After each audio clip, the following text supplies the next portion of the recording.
नमस्कार मित्रांनो, मी शिरीष लहाडे. माझ्या यूट्यूब चॅनलवर आपलं स्वागत आहे. माझ्या मागच्या बातमी या सदरामध्ये आज एका महत्त्वाच्या विषयावर आपण चर्चा करणार आहोत.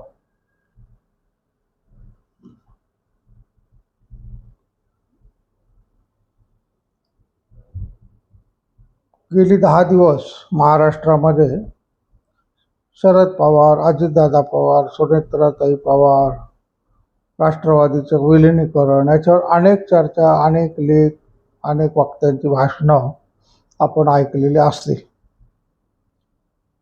पण या सगळ्या प्रकारामागे काय राजकारण आहे, कोणाचे काय हेतू आहेत, शरद पवारांचा गुप्त हेतू काय आहे,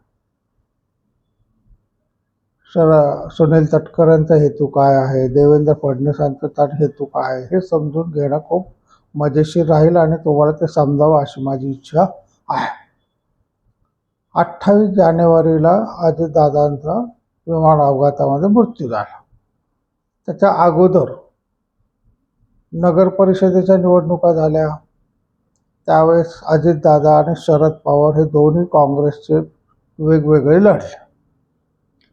नंतर महानगरपालिकेच्या निवडणुका लागल्या. त्याच्यामध्ये सुद्धा अजितदादा आणि शरद पवार हे वेगवेगळ्या चिन्हावर लढले. अजितदादांनी ऑफर दिली होती की तुम्हाला एकत्र लढायचं असेल तर माझ्या घड्याळाच्या चिन्हावर लढा. त्याला शरद पवार साहेबांनी नकार दिला. आमच्या चिन्हावर आम्ही लढू.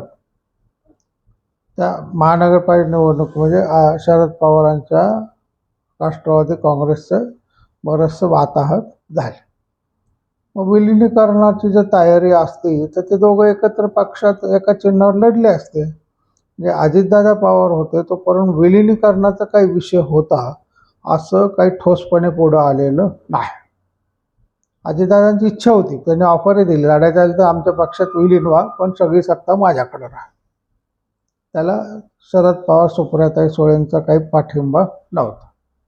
पण अजितदादा पवारांचं अपघाती निधन झालं आणि शरद पवारांचा जे राष्ट्रवादी पक्ष आहे त्यांच्या सगळ्या नेत्यांचा एकच सूर बाहेर यायला लागला की अजितदादांची अंतिम इच्छा होती की दोन्ही राष्ट्रवादींचं विलिनीकरण व्हावं, त्यांची अंतिम इच्छा पूर्ण झाली पाहिजे. अरे तुम्ही आत्ता महानगरपालिकेच्या मध्ये सुद्धा वेगळे लढले ना, मग तुम्हाला विलिनीकरणाची एवढी घाई का झाली? एक साथ सगळे म्हणजे शरद पवार असो, सुप्रियाताई असो, ते शशिकांत सुतार काय आहे शिंदे असो, अजून त्याच्यानंतर ते जयंतराव पाटील असो की नाही आम्ही बोलणी झाली होती, बरंचसं ठरलंच होतं, आता विलिनीकरण होणार होतं, 12 फेब्रुवारीला जाहीर होणार होतं. इतकी जर 12 फेब्रुवारी इतक्या लवकर विलिनीकरण होणार होतं तर त्याची थोडीफार तरी वार्ता अजितदादांनी बोलले असते. विलिनीकरण करायचं तर त्याच्यामध्ये रोहित पवारांना राज्यमंत्रीपद द्यायचं, सुप्रियाताई सुळेंना केंद्रामध्ये कॅबिनेट मंत्रीपद द्यायचं. मग ह्या गोष्टी भाजपला विचारल्याशिवाय झाल्या असत्या का? हे तुम्ही परस्पर अजितदादांच्या हातात होतं शपथविधी देणं नाही ना. इथं मुख्यमंत्र्याच्या सहीनेच राज्यपालाला शिफारस होते, केंद्रामध्ये पंतप्रधानाच्या शिफारशीनेच कॅबिनेट मंत्र्याची शिफारस होते. मग हे भाजपला विचारल्याशिवाय होईल का? भाजपचं देवेंद्र फडणवीसचं म्हणणं आहे की अजितदादा मला त्या बाबतीत कधी काही बोललेलं नाही. म्हणजे विलिनीकरणाचा विषय झालेला नव्हता हे उघड आहे. मग शरद पवारच्या पक्षाचे लोक एकाएकी विलिनीकरणावर गळा का काढून राहिले? झालंच पाहिजे, झालं तर याच्या मागचं राजकारण तुम्हाला समजून सांगायचं की 4 एप्रिल 2026ला म्हणजे आता साधारणतः 2 महिन्याने शरद पवारांचं राज्यसभेची खासदारकी संपते. आता परत त्यांना खासदारसाठी उभं राहायचं असेल तर त्यांच्या राष्ट्रवादी शरद पवार पक्षाकडं बहुमत नाही. म्हणजे फक्त 10च आमदार, कमीत कमी 37 आमदार लागतात. त्यांना काँग्रेस पाठिंबा देईल का? समजा आपण दोघंच दिलं, काँग्रेस पाठिंबा देईल तर 10, 16, 26च होते. शिवसेना जे गट आहे उद्धव बाळासाहेब ठाकरेंचा, ते पाठिंबा देतील याची काही खात्री नाही, कारण ते स्वतःचाच माणूस उभा करून उलट काँग्रेसला म्हणतील आम्हाला पाठिंबा द्या, आपण एक आमचा खासदार राज्यसभेवर पाठवू. कारण त्यांच्यासुद्धा प्रियंका चतुर्वेदी रिटायर होतात. शिवसेनेचे एक सीट जे आहे ते खाली होते.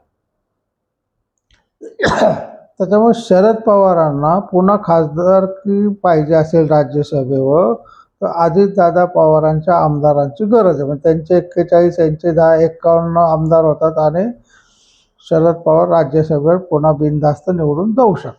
म्हणजे त्याच्या मागचा हा एक पहिला प्रश्न आहे. दुसरा प्रश्न काय आहे की आता शरद पवारांचं शिवसेनेवर फारसं पटत नाही, काँग्रेस पुन्हा सत्तेवर येण्याची शक्यता दिसत नाही. त्याच्यामुळे किती दिवसात विरोधात राजकारण करणार राहणार. आणि शरद पवारांना विरोधात राजकारण करायची सवय नाही, त्यांना नेहमी सत्तेच्या जवळ राहायची सवय आहे.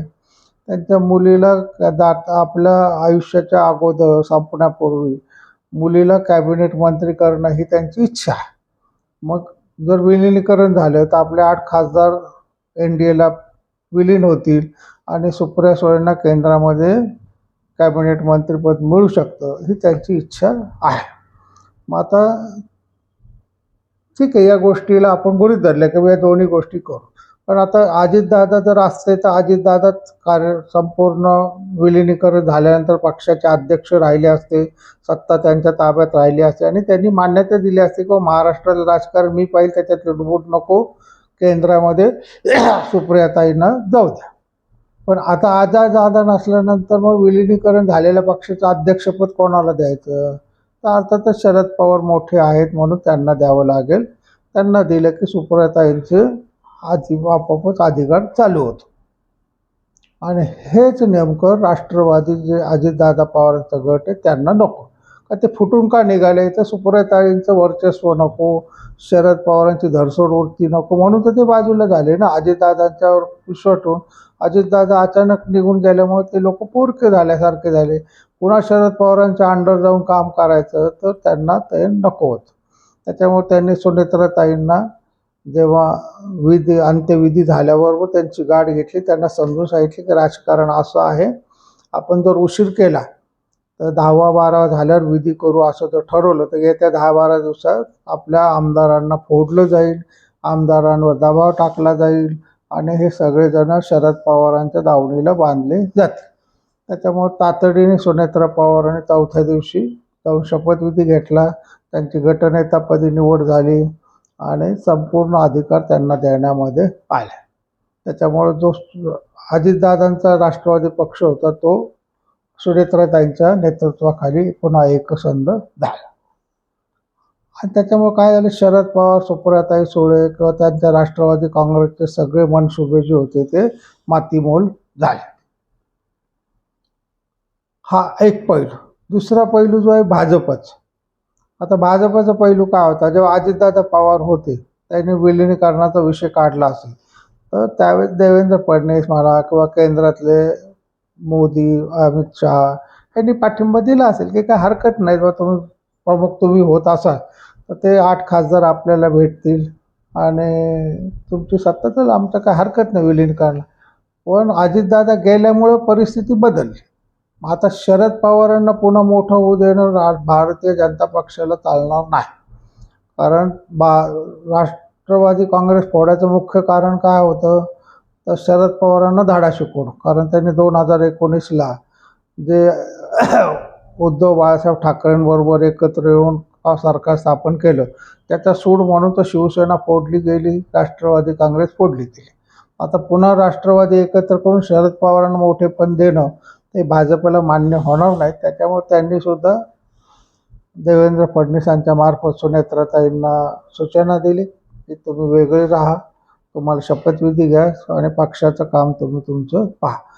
अजितदादांकडे जी खाती होती ती त्यांना दिली, अजितदादांना उपमुख्यमंत्रीपद दिलं आणि त्याचा सन्मान करण्यामध्ये आलेला आहे. म्हणजे 2 राजकारणाचे पैलू झाले. तिसरा जो पैलू आहे तो राष्ट्रवादी काँग्रेस अजित पवार दादांच्या गटामध्ये जे सुनील तटकरे, प्रफुल्ल पटेल, धनंजय मुंडे किंवा छगन भुजबळ या चौघं हे कर्ते पुरुष आहेत राष्ट्रवादीमधले. त्यांना शरद पवारांबरोबर त्यांचं जमत नाही. त्यांना माहीत होतं की जर पुन्हा शरद पवारांबरोबर युती झाली तर आपल्याला राजकारणाच्या बाहेर पडावं लागेल, राष्ट्रवादीतून बाहेर पडावं लागेल, कारण ते आपल्याला जमणार नाही. म्हणून त्यांनी ठाम विरोध दाखवलेला आहे आणि सुनेत्रा त्यांना पटवून दिले की तुमचं अस्तित्व तुम्हाला जागवायचं असेल तर शरद पवारांपासून लांब राहा.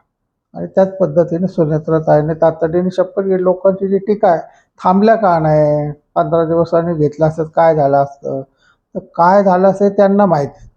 बाहेरच्या लोकांना काय समजतं की ते सगळं राष्ट्रवादी काँग्रेसच्या आमदारांवर दबाव आणून शरद पवारांच्या अंडर तो पक्ष गेला असता आणि ते कोणालाही मान्य नाही. त्याच्यामुळं राष्ट्रवादी काँग्रेसचं विलिनीकरण होईल का, तर आता होणं शक्य नाही. झालं तर शरद पवारांना बाजूला ठेवलं जाईल किंवा तुम्ही निवृत्त व्हा. राष्ट्रवादी काँग्रेसचं अध्यक्षपद हे सुनेत्राताईंकडेच राहील. उपमुख्यमंत्रीपदी तेच राहतील. तुम्हाला हवं तर सुप्रियाताईंना केंद्रात कॅबिनेट मंत्री घ्या, पण त्यांना सुनेत्राताईच्या अंडर काम करावं लागेल. आणि या गोष्टीला सुप्रियाताई तयार होणार नाहीत, कारण त्याचा स्वाभिमान आहे. त्या जास्त वरिष्ठ नाही. सुप्रियाताई सुळे राजकारणामध्ये 20 वर्षापासून आहेत, सुनेत्राताई आत्ता आलेल्या आहेत. त्याच्यामुळे त्यांना त्या गोष्टी मान्य होणार नाहीत आणि त्याच्यामुळे राष्ट्रवादीचं विलिनीकरण होईल असं अजिबात वाटत नाही. त्याच्यामुळे जे अजितदादा असताना चालू होतं तसंच संघर्ष या दोन राष्ट्रवादीमध्ये चालू राहील आणि राजकारण पुढं चालू राहील. आज आपण इथे थांबूया.